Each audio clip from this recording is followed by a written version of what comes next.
I suppose one of the many good elderly women who are associated with Uncle Jack in some of his philanthropic work in London. I don't quite like women who are associated with philanthropic work. I find it very forward of them. Miss Fairfax! Pray, let me introduce myself to you. My name is Cecily Cardew.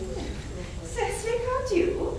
What a very sweet name. Something tells me we're going to be great friends. I like you already, more than I can say. My first impressions of people are never wrong. How nice of you to like me so much after we've known each other such a comparatively short time. Pray, sit down. I may call you Cecily, may I not? With pleasure. And you will always call me Gwendolyn, won't you? If you wish. Then that is all quite settled, is it not? I hope so. Perhaps this might be a favourable opportunity for my mentioning who I am. My father is Lord Bracknell. You've never heard of Papa, I suppose? I don't think so. Outside the family circle, Papa, I'm glad to say, is entirely unknown. I think that is quite as it should be. The home seems to be the proper sphere for the man. And certainly, once a man begins to neglect his domestic duties, he becomes painfully effeminate, does he not? And I don't like that. It makes men so very attractive. Cecily, Mamma, whose views on education are remarkably strict, has brought me up to be extremely short-sighted. It is part of the system. So do you mind my looking at you through my glasses? Oh, not at all, Gwendolyn. I am very fond of being looked at.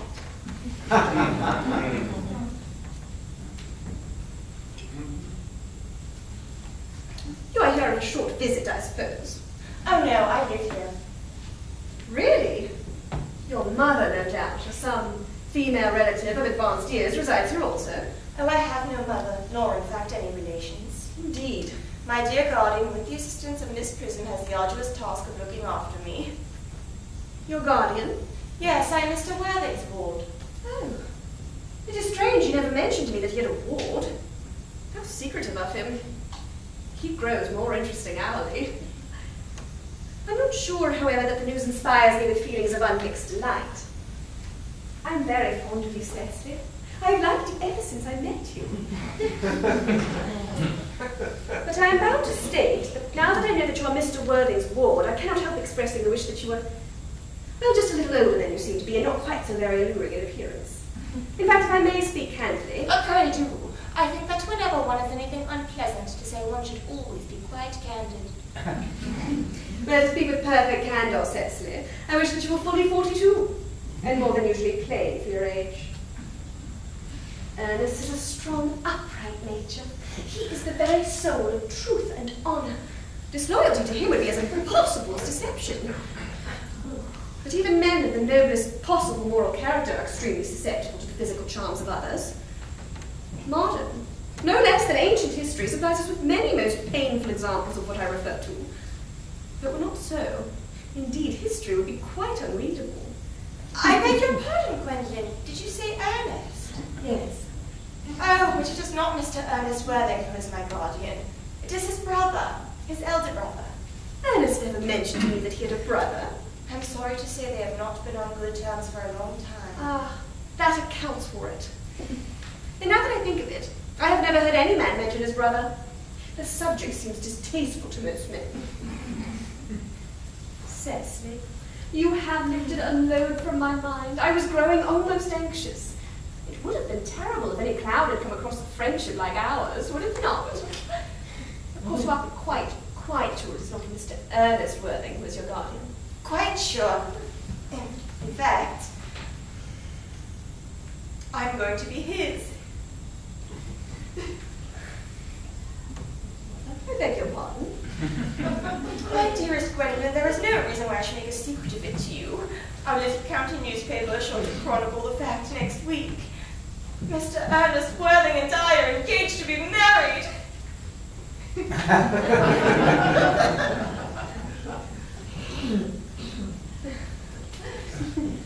My darling Cecily, I think there must be some slight error. Mr. Ernest Worthing is engaged to me. The announcement will appear in the Morning Post on Saturday the latest. was some strange misunderstanding. Ernest proposed to me exactly 10 minutes ago. It is certainly very curious, for he asked me to be his wife yesterday afternoon at 5:30. If you would care to verify the incident, pray do so. I never travel without my diary. One should always have something sensational to read in the train. I'm so sorry, dear Cecily, if it is any disappointment to you, but I'm afraid I have the prior claim. It would distress me more than I can tell you, dear Gwendolyn, if it caused you any mental or physical anguish. But I feel bound to point out that since Ernest proposed to you, he clearly has changed his mind. If the poor fellow has entrapped himself into any foolish promise, I shall consider it my duty to rescue him at once, and with a firm hand. Whatever unfortunate entanglement my dear boy may have got into, I shall never reproach him with it after we are married. Do you allude to me, Miss Cardew, as an entanglement? You are presumptuous. On an occasion of this kind, it becomes more than a moral duty to speak one's mind. It becomes a pleasure. Do you suggest, Miss Fairfax, that I entrapped Ernest into an engagement? How dare you? This is no time for wearing the shadow mask of manners. When I see a spade, I call it a spade. I'm glad to say that I have never seen a spade. It is obvious that our social spheres have been widely different. Shall I have tea here as usual, miss? Yes, as usual.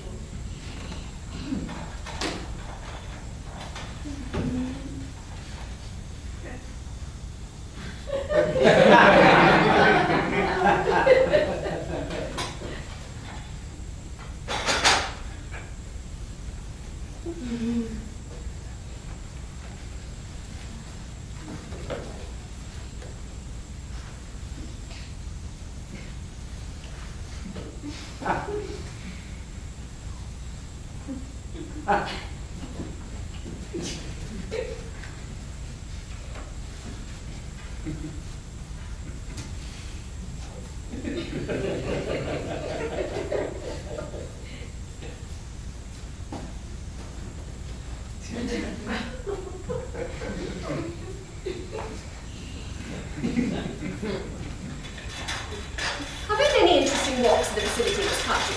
Oh yes, a great many. From the top of one of the hills, quite close, one can see 5 counties. 5 counties? Oh, I don't think I should like that. I hate crowds.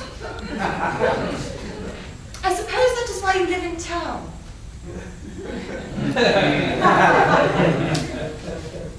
Quite a well-kept garden this is, Miss Cardew. So glad you like it, Miss Fairfax.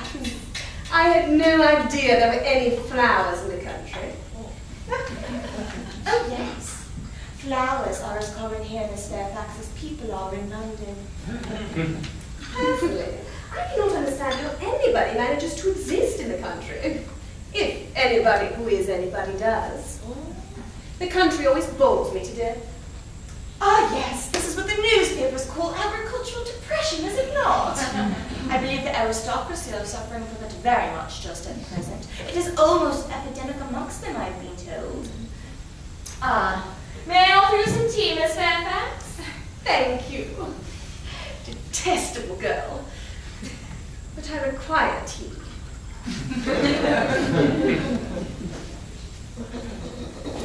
Sugar? No, thank you. Sugar is not fashionable anymore.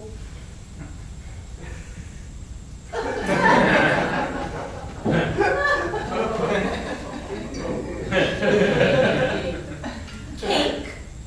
Or bread and butter? Bread and butter, please. Cake is rarely seen at the best houses nowadays.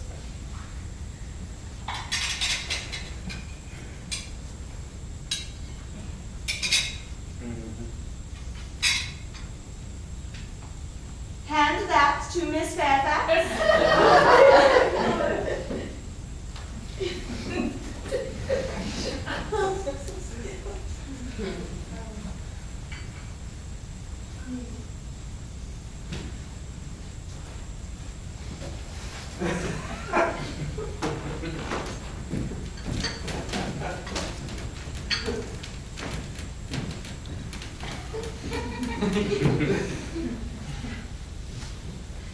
You have filled my teeth with lumps of sugar, and though I asked most distinctly for bread and butter, you have given me cake.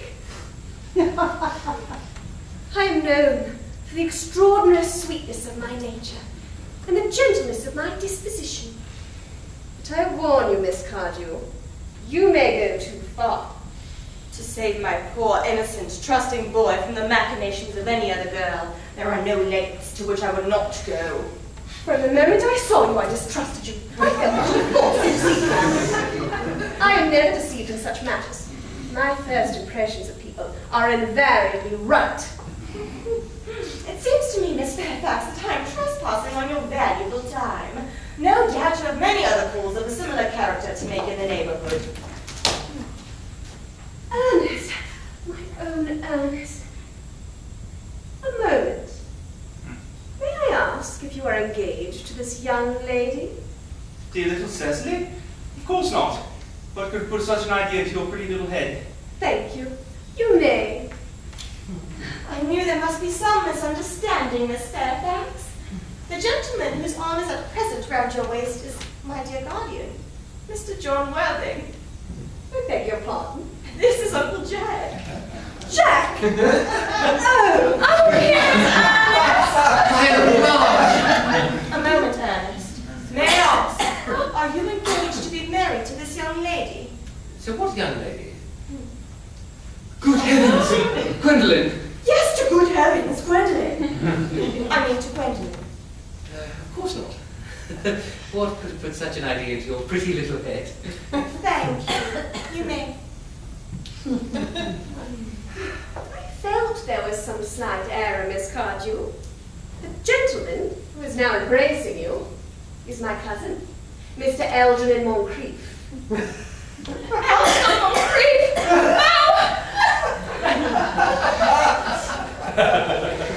Are you called Algernon?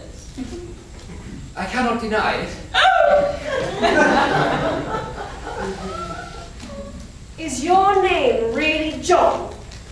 I could deny it if I liked. I could deny anything if I liked, but my name certainly is John. It has been John for years. A gross deception has been practiced on both of us. My poor, wounded Cecily. My sweet, wronged Gwendolen. You will call me sister, will you not?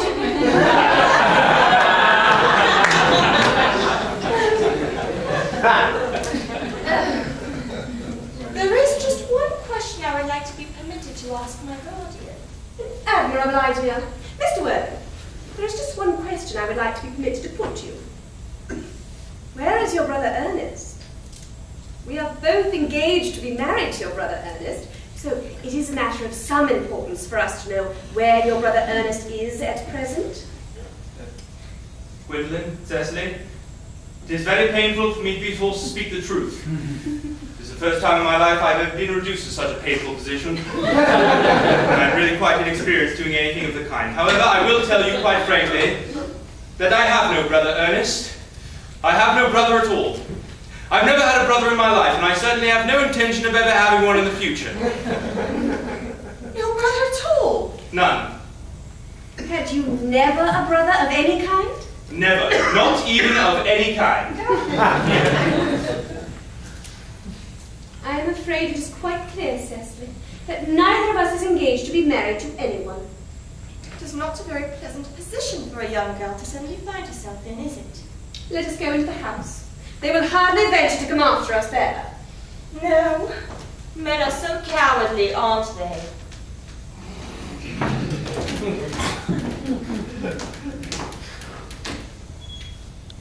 This ghastly state of things is what you call bun-bedding, I suppose? Yes. And a perfectly wonderful bunbury it is. The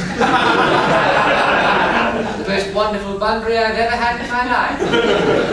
Well, you've no right whatsoever to bun-bedding here. That is absurd.